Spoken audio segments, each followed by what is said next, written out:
So,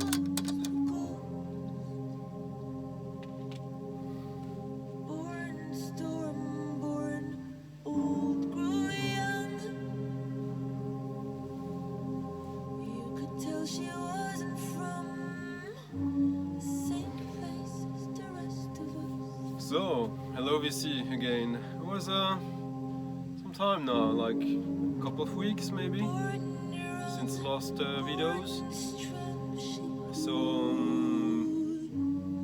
I hope you enjoyed the last format. So I thought let's keep doing that. Like I get new records fairly often, almost. Maybe not every week, but yeah, probably every week or so. So here's a few records I got these past 2 weeks, and a couple of that I just pull out of the shelves. So 6 records worth my shelves.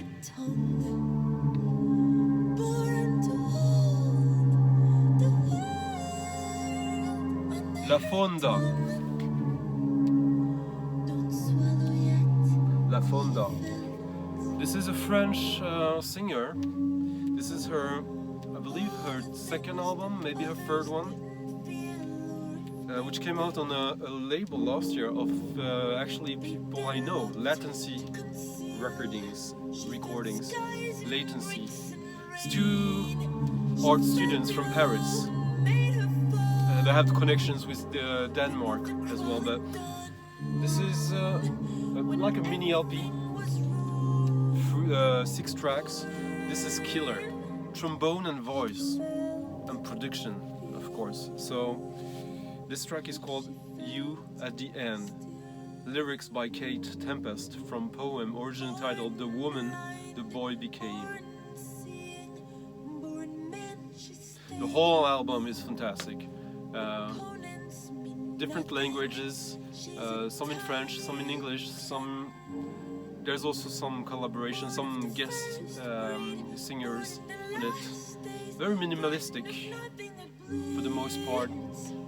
Very dramatic production. Very nice. Next, a white label I found, like a test press in the wild. Like this would say nothing to most people. BK Edit 008. Thankfully that spoke to me, so I made a good deal on that.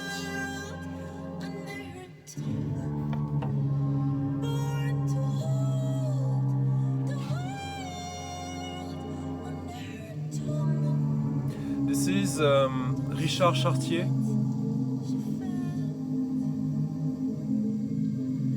Richard Chartier is an electroacoustic composer. He does like glitch stuff as well. I've known about him for years, like maybe a couple of decades, and I've never been that fond of him. But of late I've grown to actually really enjoy some of his stuff. This is a side project called, I believe, Pinkcourtesyphone. And this was issued by the Boomkat label. Boomkat is also a shop from Manchester, and they have labels, they distribute lots of stuff. They've been a huge part of my musical culture of the past 20 years in many ways. And this was a record I put out, I think 7 or 8 years ago. And I actually had been after it for quite some time, but it's too expensive now. I mean, it's not crazy expensive, but you have to pay at least 30 pounds for it now. And it's really gorgeous electroacoustic with vocal samples.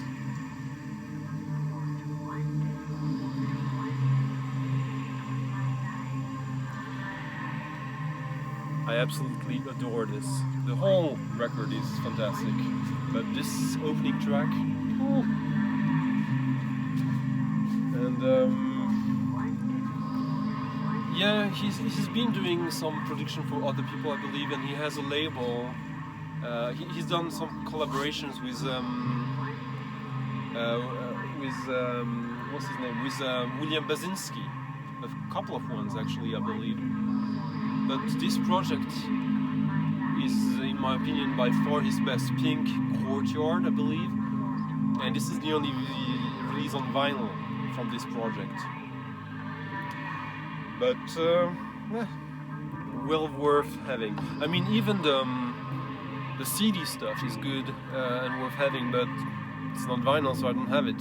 Maybe something will change eventually.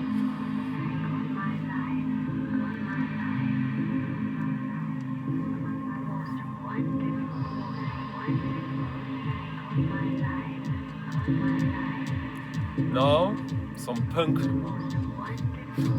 New Orleans punk.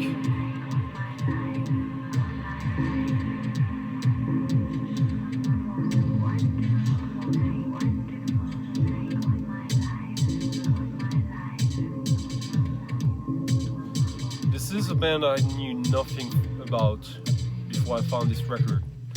This is special interest.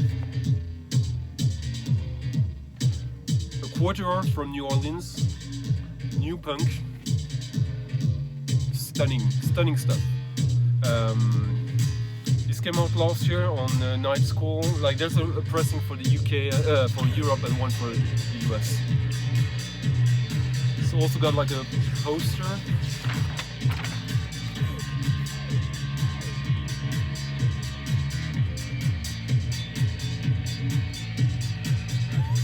So it's kind of, you can see the Crass influence in some way.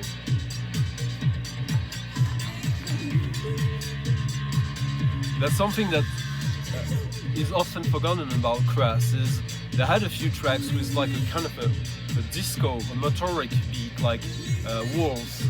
And well, this is pretty good. It's pretty nice to hear that in 2020.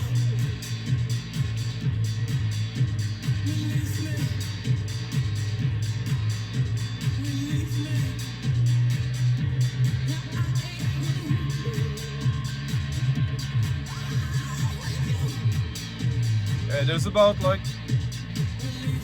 11 or 12 tracks on this, and this isn't the highlight in my opinion, but I just got it. But this is the track that got me to buy this, and I'm sure I'll put this to good use. I like this cover. It's minimalist, but I like it, and I like that the fact that they are obviously freaks.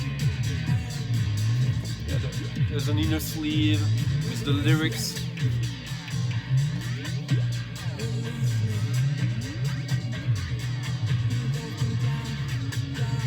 Next.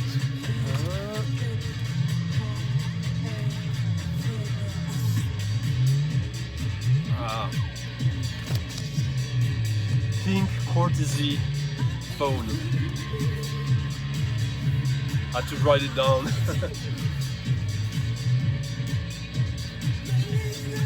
Next, something a little bit different, as we usually do here.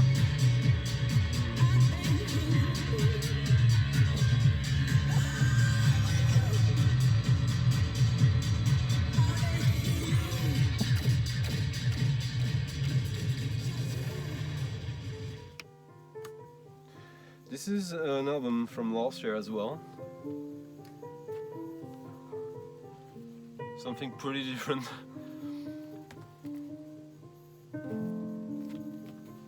Max de Wardener. I believe this is, despite his name, an English guy. Or not, maybe he's from Belgium. Yeah, this is music written by him and performed by Keith Downs. This is prepared piano. It's a whole album of prepared piano. It came out on this French label called Village Green. It's a gatefold. Haven't opened it yet. Let's do it. It's a Shrek, who cares?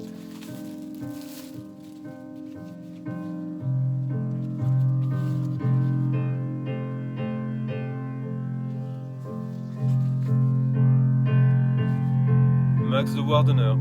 I know very little about him, apart from the fact that I know that he's been close to the electronic scene for the past 25 years or so. He was playing some instruments on an old Plaid record. Plaid is electronica band from that released all their stuff on Warp Records. I think I have it somewhere here. The record is featured on Clockproof Work, whatever. It was a pretty fun record, and he's also had. I checked a little bit his discography. He's had like an Afro band, whatever that means, a funk. And he did some stuff with Matthew Herbert, but this is a really, really good album. Like the stuff you know, I hear it first and I think, this is good, but when am I gonna listen to this? It's a prepared piano record, and like, I got lots of these, but older stuff, music from the 50s, 60s, or even before that. And so I kind of sometimes identify this kind of music with a certain area of music history, and even if I know it's it's not really true, like for example Stephen Scott and his piano ensemble, where 10 people play percussion inside the piano. That's a record from the 80s, and it's fantastic, and I listen to that quite often. But like a 2020 prepared piano record, but I just thought, like, this sounds really nice. This is the kind of stuff that will take you by surprise, probably a little. So there's at least like 4 or 5 tracks on this that are really, really, really good. But they're not like, you know, in your face. It's just like subtle harmonies. The next track is very beautiful, if I remember correctly. I just skipped through it very quickly before this. And yeah, of course it is reminiscent in a way of keyboard work from Terry Riley as well, but it is also something a little different, hence the interest I had in this. Oh, yeah, download code, who cares. What are we gonna go on with? Yeah, next is a record that I had lots of difficulty finding. It's on one of my favorite contemporary labels, Death of Rave, or The Death of Rave. Here's the clear vinyl. Also a punk connection. This is an installation for an exhibit in the Hermes gallery, the luxury brand, and the music is by a guy called Nozomu Matsumoto.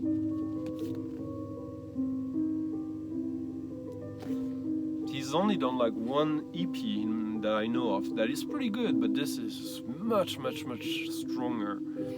And yeah, Sustainable Hours. It was released sometime last year, almost without anyone noticing or anyone talking about it yet. Maybe it's because the people who noticed it kept their mouth shut, because it has become quite difficult to find, to locate. It's not necessarily expensive, but like, I don't know, I struggled to find a place that was still selling it. And well, it's a weird concept. Like, it is like, it uses spoken words taken from lyrics from punk bands like The Exploited, The Misfits, Discharge, Black Flag, Minor Threat, Sid Vicious, Crass. And the one track where we're gonna sample is the one using Discharge.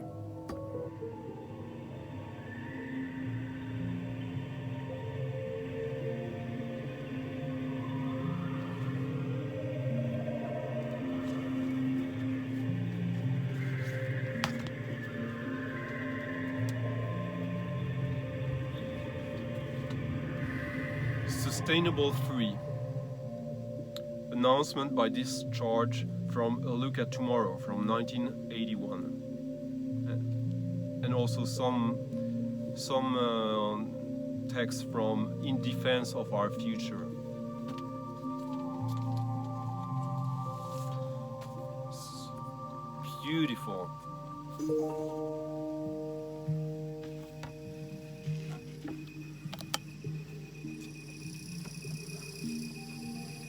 So, Death of Rave is this label that releases stuff by Mark Leckey, who's in my opinion one of the true genius of the past 10 years in music, revolutionary music in so many ways. They've also released a bunch of like post-collab music, also some collab music. It's mostly experimental stuff, but it's really unpredictable. Like all the stuff they've released is going in every direction possible. Sometimes very rhythmic, sometimes fully drony, sometimes just spoken words, sometimes field recordings, sometimes video or surveillance recordings. There is such a style. I have a few records actually. Yeah. Well, this is of course difficult to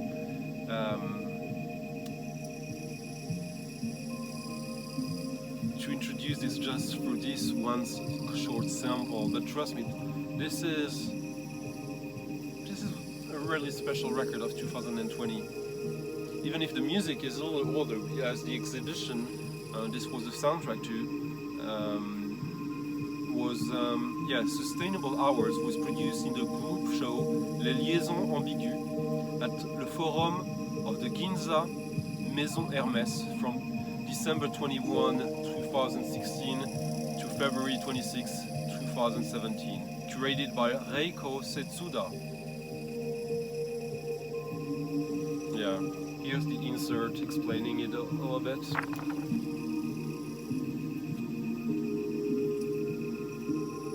I don't know if we get to the...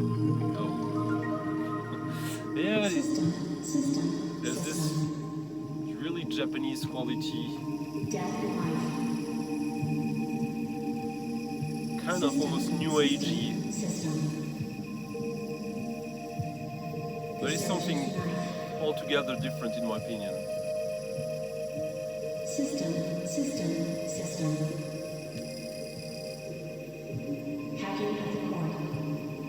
Yeah, this is really lovely. And to finish something really, really different, or who knows?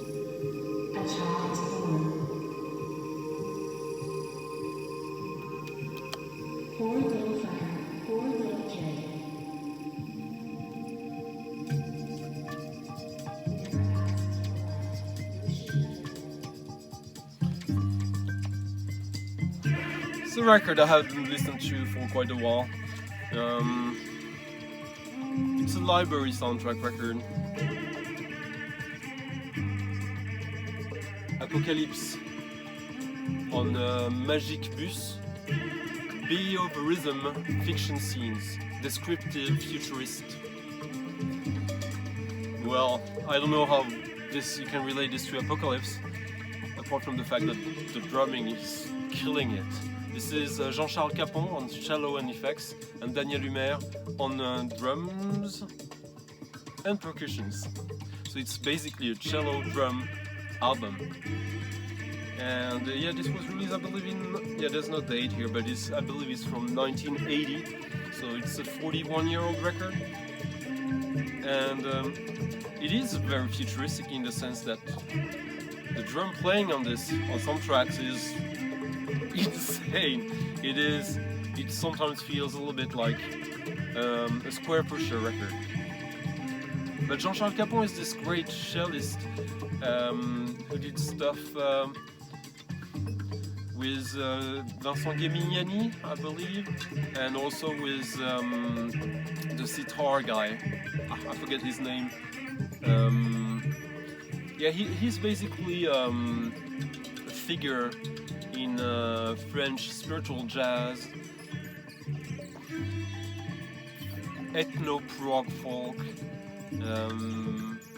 And yeah, you don't hear his name too much outside of France, not that much in France either, to be honest. But he had like this album on Palm Records, one of the two main French jazz labels from the 60s, 70s mostly. Highly collectible, but mostly fantastic music. And these are short tracks, like 2+ minutes long.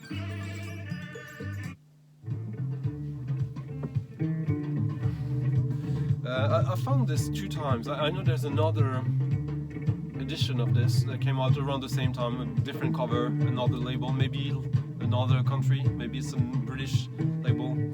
Magicabus, they've got like 8 releases, I believe, and this one is the best one by far. The other ones I don't even feel like I need to own any of them. But of course, now we talked about Jean-Charles Capon, but Daniel Humair. Daniel Humair is one of the best drummers in jazz ever, in my opinion. He's from Switzerland, but he's been a Parisian for decades.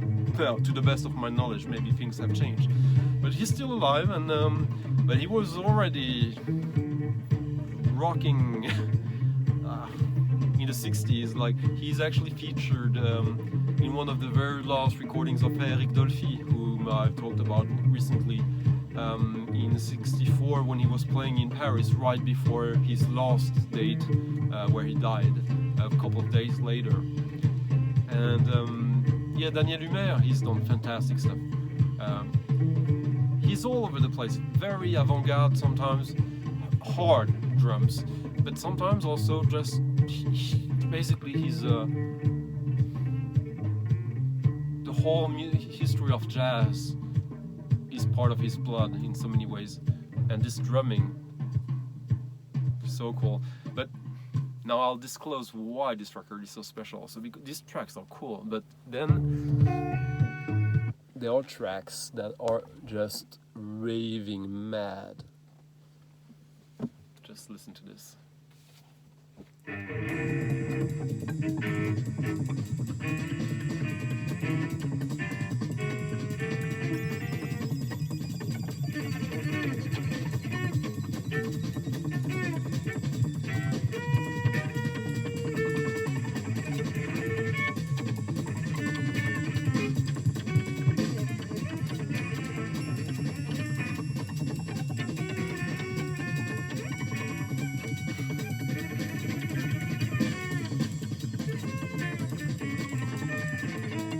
Do you believe that you'd ever hear an album of just drums and cello, and that it would be so meaty?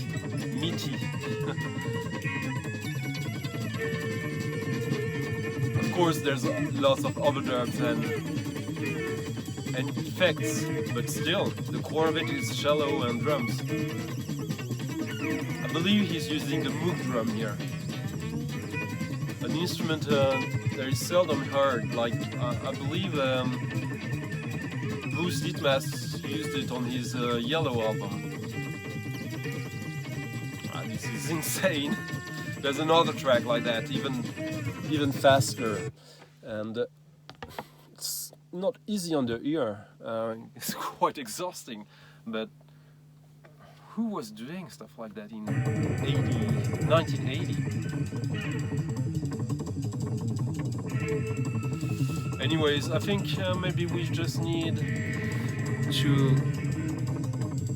to end this on a slightly calmer note, having just a quick other sample of the previous album. Sustainable Hours by Nozomu Matsumoto. Apocalypse by Jean-Charles Capon et Daniel Humair.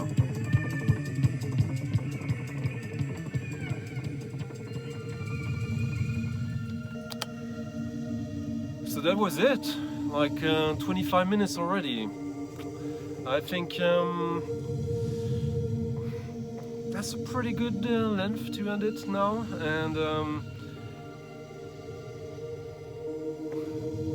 I guess it's like we're the VC here, so that's what we're doing. We're talking about records, and sometimes I do these videos that are more that have like a tighter concept, where we talk about an artist, a label, a genre, whatever. These are way looser and easier to do. Basically, I don't need to prepare anything. I just need to pick some of the latest records and a couple of other ones, maybe to add some diversity. But yes, this will be maybe the weekly installment of the Central Confusion records worth my shows. Until next time, VC, I hope you heard some stuff that caught your attention, and I hope everyone is well. And until the next time, tell me what you think in the comments underneath, and I'm sure we'll have fun. Bye.